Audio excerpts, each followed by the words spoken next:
नमस्कार मित्रहरू, यहाँलाई स्वागत छ नयाँ जानकारी टेक नेपाल युट्युब च्यानलमा। मित्रहरूमा आज तपाईहरुलाई वाइटी स्टुडियोलाई कसरी सही तरिकाले युज गर्ने भनेर म तपाईहरुलाई सिकाउँदैछु। मित्रहरू भिडियोलाई स्किप नगरिकन पुरै हेर्ने प्रयास गर्नुहोला। मित्रहरू, हामीले वाइटी स्टुडियोलाई युज गरेर हाम्रो भिडियोहरू कुन भिडियो भाइरल हुन्छन् र कुन टपिक्समा भिडियो बनाउँदाखेरि कुन टाइटलमा भिडियो बनाउँदाखेरि भिडियो भाइरल हुन्छ भनेर म त्यो पनि सिकाउँदैछु तपाईहरुलाई। यहाँलाई म अब वाइटी स्टुडियोमा लिएर जान्छु तपाईहरुलाई। वाइटी स्टुडियो यसरी यहाँबाट हामीले प्ले स्टोरबाट डाउनलोड गर्न सक्छौँ। डाउनलोड गर्नु होला। त्यसपछि यो यस्तो आइकनमा देखिन्छ, त्यसभित्र छिर्नु होला क्लिक गरेर।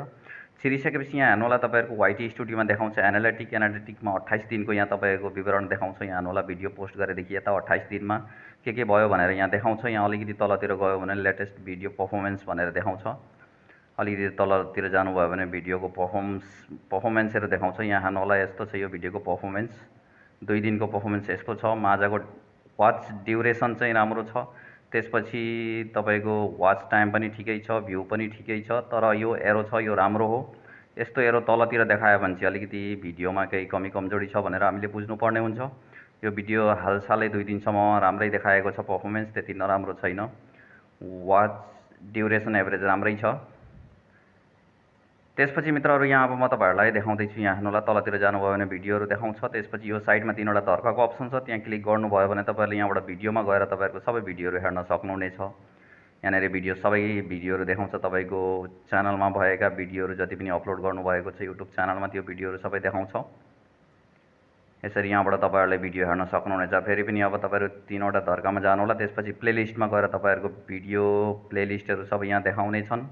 त्यो प्लेलिस्टलाई एडिट गर्न सक्नुहुन्छ। तपाईहरुले यहाँबाट क्लिक गरेर चेन्ज गर्न सक्नुहुनेछ। प्लेलिस्टको नामहरु फेरबदल पनि गर्न सक्नुहुनेछ। यसरी प्लेलिस्ट यहाँबाट देखाउँछ। फेरि 3वटा धर्काको अप्सनमा गएर कमेन्टमा जानु होला। कमेन्टमा गइसकेपछि तपाईहरुको भिडियोमा अपलोड गरेको भिडियोहरु मध्येको सबै कमेन्टहरु यहाँ देखाउँछ। त्यसपछि यहाँनेरि हेर्नु होला कमेन्टको रिप्लाई गर्न सक्छौँ हामीले। त्यो मेसेज जस्तो अप्सन छ, त्यहाँ क्लिक गरेर यहाँनेरि आफ्नो कमेन्टको रिप्लाई गर्नु होला। जुन कमेन्ट छ त्यसमा यसरी यहाँ रिप्लाई गरेर यो ठाउँमा क्लिक गरिदिनु भयो भने तपाईको कमेन्टहरु तपाईहरुले यहाँ वाइटी स्टुडियोबाट पनि रिप्लाई गर्न सक्नुहुनेछ। त्यसपछि फेरि पनि 3वटा धर्काको अप्सनमा गएर हामीले अब म तपाईहरुलाई पालेबेला सबै देखाउँदैछु युज। यो 3वटा धर्काको अप्सनमा जाने, त्यसपछि तपाईहरुले तल एनालिटिकमा जाने। एनालिटिकमा गइसकेपछि यहाँ हेर्नु होला सबभन्दा पहिला ओभरभ्यू भन्ने अप्सन। ओभरभ्यू भन्ने अप्सनमा यहाँ हेर्नु होला रियल टाइम भ्यूज भनेको छ। तपाईको भ्यूजको रियल टाइम यहाँ देखाएको छ। यसरी यहाँबाट हेर्न सक्नुहुनेछ। त्यसपछि रियल टाइम भ्यूज टप भिडियोको रियल टाइम यहाँ देखाएको छ। यहाँ हाम्रो टप भिडियोहरु हुन्, हाम्रो जुन र्याङ्क भएका भिडियोहरु हुन्। यी भिडियोको यहाँनेरि यतापट्टि भ्यूज देखाएको छ, कति भ्यूज आएको थियो 48 आवर्समा भनेर यसरी देखाउने छ। त्यहाँबाट अलिकति तल जानुभयो भने वाच टाइम मिनिट्स भनेर देखाएको छ। यो एरो माथितिर गएको छ, हरियो साइन त्यो राम्रै छ। वाच टाइम मिनिट्स भ्यूजको एरो माथितिर देखाएको छ 28 दिनको, त्यो पनि राम्रै देखाएको छ। राम्रै हो यो भनेको। एभरेज भ्यू ड्युरेसन 28 दिनको, यो खासै राम्रो छैन, ठिकै छ। यसरी यहाँबाट हेर्न सकिन्छ हामीले। यो एस्टिमेटेड रेभेन्यू भनेको आफ्नो कमाइ हो, यहाँबाट यसरी हेर्न सकिन्छ। त्यसपछि सब्स्क्राइबरको पनि एरो राम्रो छ, माथितिर गएको छ ब्लू टिकमा, राम्रै छ, ठिकै छ। सब्स्क्राइबरको पनि परफर्मेन्स ठिकै छ। त्यसपछि अलिकतिर तल गयो भने हामीले देख्न सक्छौँ वाच टाइम फर सब्स्क्राइबर भनेको छ।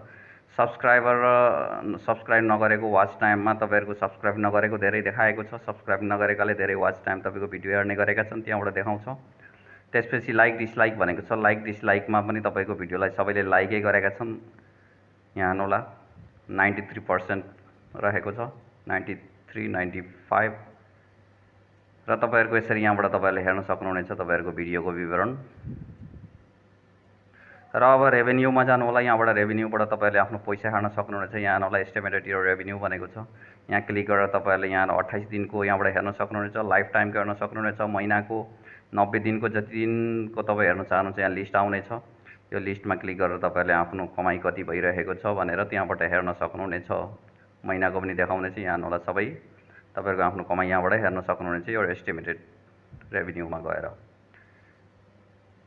अब तलतिर जानुभयो भने तपाईहरुले अलिक तलतिर ट्रान्ज्याक्सन भनेको छ। तपाईहरुले पैसा निकाल्नु भयो, कतिचोटि निकाल्नु भएन भनेर त्यो सबै देखाउँछ। त्यसपछि एड टाइप भनेको छ। तपाईको विज्ञापनको कति कुन विज्ञापनमा कस्तो पैसा कमाइ भएको छ भनेर यहाँ देखाएको छ यहाँ र एड टाइप। त्यसपछि स्केपेबल एड्स। त्यसपछि टप अर्निङ भिडियोज भनेको छ। यहाँ भिडियो मध्ये कुन चाहिँ भिडियोले धेरै राम्रो कमाइ गरेको छ भनेर यहाँ देखाउँछ। यहाँ हेर्नु होला यहाँ तलतिर देखाएको छ।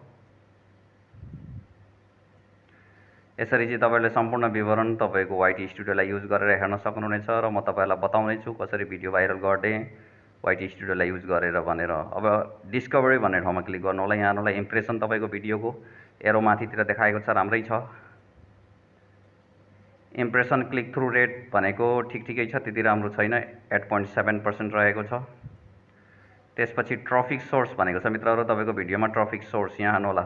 युट्युब सर्चमा 66% सजेस्टेड भिडियोमा, त्यसपछि अदर युट्युब फ्युचर्सबाट आएको छ, डिस्कभरी और अननोनबाट आएको छ।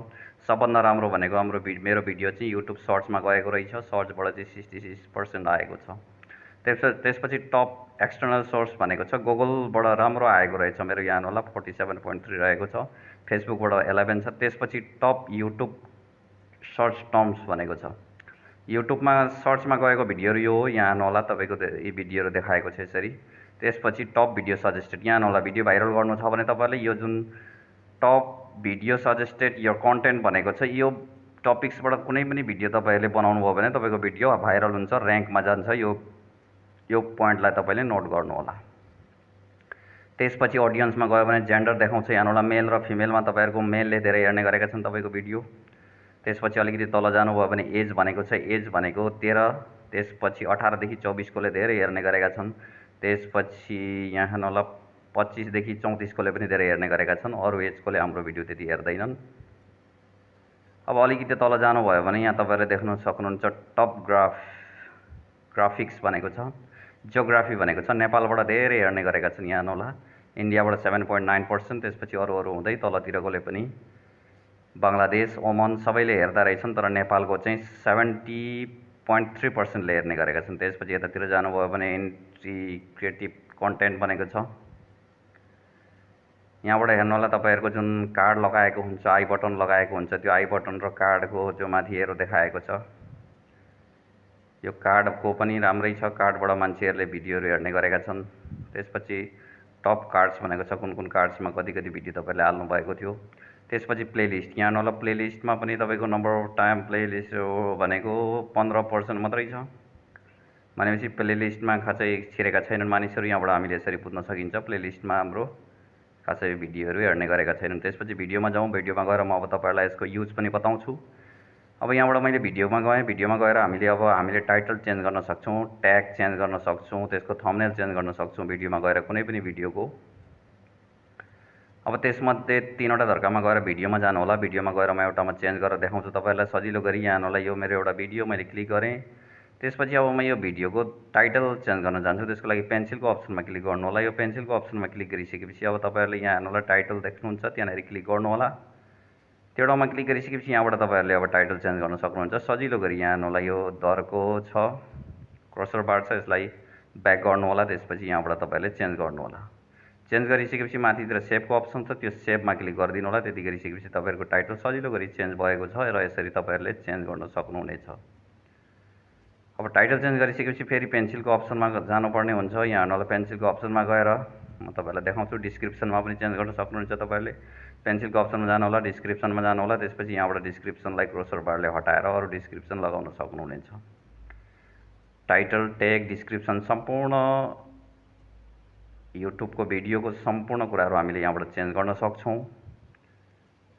र अब म तपाईँहरूलाई थम्बनेल चेन्ज गरेर देखाउँछु। यहाँ हेर्नुहोला पेन्सिलको अप्सनमा जानुपर्ने हुन्छ, फेरि पनि पेन्सिलको अप्सनमा गएर पेन्सिलको अप्सनमा क्लिक गर्नु होला। त्यसपछि एउटा भिडियोमा गएर देखाउँछु म तपाईँहरूलाई। म यहाँबाट एउटा भिडियो छान्छु, यहाँमध्ये एउटा भिडियो लिएँ मैले। यो भिडियोको मैले अब यहाँ माथि पेन्सिलको अप्सनमा क्लिक गर्छु। यो पेन्सिलको अप्सनमा क्लिक गरिसकेपछि यतापट्टि साइडमा अर्को एउटा पेन्सिलको अप्सन देख्न सक्छौँ हामीले।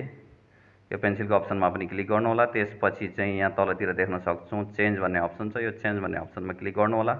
त्यति क्लिक गरिसकेपछि यहाँबाट अब तपाईँहरूको थम्बनेल इमेज चेन्ज गर्ने अप्सन आउनेछ, यहाँबाट छान्ने अप्सन आउनेछ। यहाँबाट छान्नु होला, जुन इमेज लगाउन चाहनुहुन्छ तपाईँहरू थम्बनेलमा यसरी छान्नु होला। छानिसकेपछि माथितिर सेलेक्ट भन्ने अप्सन छ, त्यो सेलेक्ट भन्ने अप्सनमा क्लिक गर्नु होला। त्यो सेलेक्ट भन्ने अप्सनमा क्लिक गरेर तपाईँहरूले चेन्ज भन्ने अप्सनमा क्लिक गरिदिनु होला, सेभ भन्ने अप्सनमा क्लिक गरिदिनु होला। त्यति सेभ गरिसकेपछि तपाईँहरूको थम्बनेल चेन्ज हुनेछ। म अहिले चेन्ज गर्दिनँ किनकि मेरो थम्बनेल त्यही हुन दिन्छु म। यसरी नै तपाईँहरूले मोबाइलबाट वाइटी स्टुडियोलाई युज गरेर सबै युट्युबको भिडियोको कामहरू हामीले गर्न सक्छौँ, युट्युबलाई कन्ट्रोल गर्न सक्छौँ। र तपाईँहरू पनि युट्युबर्स हुनुहुन्छ, युट्युब च्यानल चलाउनुहुन्छ भने यसरी नै तपाईँहरूले आफ्नो वाइटी स्टुडियोलाई युज गरेर भिडियोलाई पनि भाइरल गर्न सक्नुहुनेछ। कुन कुन भिडियो भाइरल हुन्छन् भनेर त्यहाँबाट थाहा हुनेछ र त्यसरी नै युज गर्नुहोला। आशा छ यहाँहरूलाई भिडियो मन पर्नेछ। आउँदा दिनमा यस्तै भिडियोहरूको साथमा आउनेछु। अहिलेको लागि यति नै। हवस् त, धन्यवाद। जय नेपाल।